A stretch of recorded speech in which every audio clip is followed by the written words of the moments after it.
Oke, masih dengan Profesor Kardus.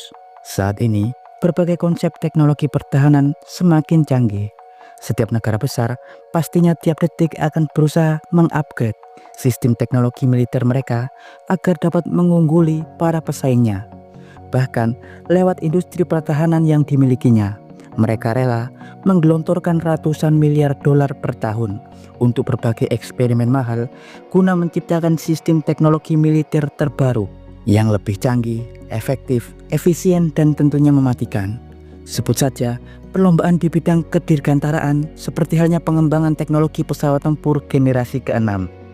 Sebut saja Amerika Serikat, Rusia, Cina, atau Uni Eropa yang saat ini terus melakukan berbagai pengembangan untuk menyempurnakan monster terbang yang diharapkan dapat masuk pada layanan militer pada 2030. Salah satu fitur yang diutamakan dalam pembangunan pesawat generasi ke-6 adalah sistem teknologi siluman anti radar yang pastinya harus lebih baik daripada pesawat generasi ke-5.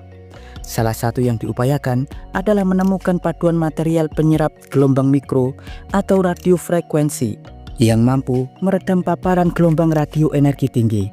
Seperti yang kita tahu, sistem radar menggunakan pemancar transmisi gelombang radio atau RF untuk memindai dan mendeteksi cakupan wilayah dalam radius jangkauannya, di mana tiap objek yang terpapar oleh gelombang radio sebuah radar akan dapat terdeteksi. Ketika gelombang tersebut akan terpantul kembali ke sistem detektor.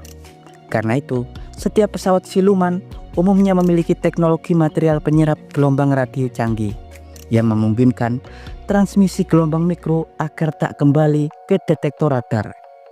Namun diketahui, radar-radar canggih saat ini mampu mentransmisikan gelombang radio dengan daya yang sangat tinggi, yang artinya meskipun sebagian transmisi gelombang mikro mampu diserap oleh pesawat tempur siluman, tapi sebagian sisanya masih dapat terdeteksi oleh detektor.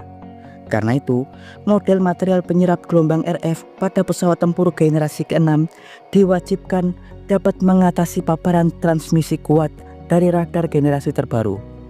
Namun tahukah Anda, meski nantinya pesawat tempur generasi ke-6 dapat menanggulangi transmisi kuat dari gelombang radio yang dipancarkan oleh radar canggih saat ini, namun diketahui sistem siluman atau sistem anti radar pesawat generasi ke-6 disebut mustahil untuk lari dari jenis konsep radar terbaru yang hingga saat ini masih dalam tahap pengembangan atau eksperimental, yakni teknologi radar kuantum, sebuah sistem radar masa depan yang menggunakan prinsip mekanika kuantum untuk memanipulasi keadaan foton yang terjerat secara kuantum atau keadaan entanglement untuk menangkap target, baik target terbang super cepat, target diam, atau target di bawah air. Bahkan secara teoritis, radar kuantum memiliki supremasi kuantum atau keunggulan 10 kali lipat daripada radar konvensional.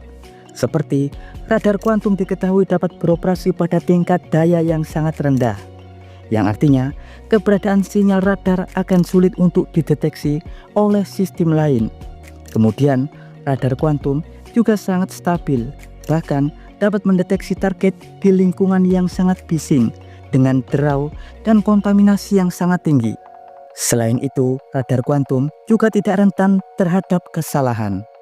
Namun saat ini, radar kuantum masih dalam tahap eksperimental, yang faktanya memang sangat sulit untuk diwujudkan. Bentuk, perangkat, dan sistem yang digunakan juga sangat kompleks dan jauh lebih rumit daripada radar konvensional. Pada 2023 lalu, sekelompok tim peneliti CNRS Prancis berhasil membuat peningkatan kinerja sirkuit superkonduktor yang dapat menciptakan keterjeratan kuantum, terutama keadaan foton, menyimpan dan memanipulasi status kuantum foton yang dapat diubah ke keadaan gelombang mikro dan dapat kembali lagi ke keadaan semula. Juga dapat menghitung jumlah foton dalam medan untuk sistem pendeteksian. Hasil eksperimen tersebut disusun dalam makalah yang diterbitkan pada jurnal Nature. Menurut Benjamin Ward, salah satu tim ilmuwan eksperimental mengungkap bahwa sistem radar prematur yang mereka kembangkan saat ini dapat menciptakan keterikatan kuantum antara resonator gelombang mikro dan sinyal yang akan dipancarkan ke target yang mampu mengatasi berbagai bentuk derau dan gangguan di atmosfer. Meski diketahui masih panjang jalan untuk membuat perangkat tersebut jadi sempurna, karena faktanya sirkuit superkonduktor yang dibangun memerlukan teknologi pendinginan kriogenik besar yang akan menghasilkan suhu hingga 0 Kelvin. Tapi suatu saat sistem ini diharapkan dapat disederhanakan dengan menggunakan paduan berbagai teknologi dan material-material baru. Secara garis besar, cara kerja radar kuantum gelombang mikro dimulai dengan menciptakan aliran foton kuantum frekuensi tampak yang terjerat menggunakan konverter parametrik Josephson atau dalam sirkuit superkonduktor, yang nantinya foton yang terjerat akan dikirim melalui pemisah berkas untuk membuat keadaannya menjadi dua bagian terpisah, yakni menjadi berkas sinyal dan berkas idler, di mana berkas sinyal foton nantinya akan diubah menjadi frekuensi gelombang mikro, namun keadaan keterjeratan tetap dipertahankan, yang nantinya berkas sinyal terjerat akan ditembakkan ke segala arah pada radius radar hingga kemudian dapat mendeteksi dan memapar target. Setelah memapar target, berkas sinyal akan dipantulkan kembali ke detektor dan akan diubah kembali menjadi keadaan kuantum foton, di mana sistem kuantum pada detektor yang nantinya akan menghitung dan akan digunakan menjadi nilai pembanding. Keadaan status foton yang terukur sangatlah stabil. Bahkan jika target menggunakan sistem siluman canggih, foton-foton yang kembali dapat diukur dengan akurat meski kondisi atmosfer sangat terkontaminasi oleh derau dan radiasi lain.